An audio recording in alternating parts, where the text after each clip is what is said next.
বন্ধু কি খবৰ? খুব ঘূৰি ফুৰি আছা?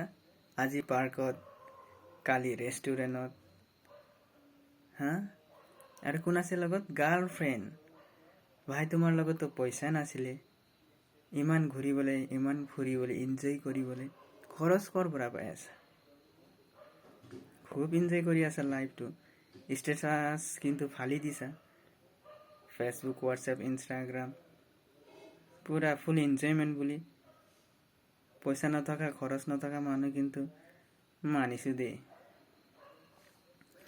ভাই, মোৰ লগত লোৱা পইচাটো তুমি ঘূৰাই দিব নোৱাৰিলা। পইচা লওঁতেচোন কান্দো অৱস্থা কৰি দুদিনতে ঘূৰাই দিম বুলি পইচাটো লৈছিলা। দুদিন কিন্তু 2 বছৰ হ'বলৈ হৈ গ'ল। আজিলৈকে কিন্তু ঘূৰাই দিয়া কথাই নাই। যেতিয়ালৈকে মোৰ পইচা ঘূৰাই নিদিয়া তেতিয়ালৈকে তুমি যিকোনো কৰা, মোৰ পইচা দি কৰি আছা বুলি ভাবিম।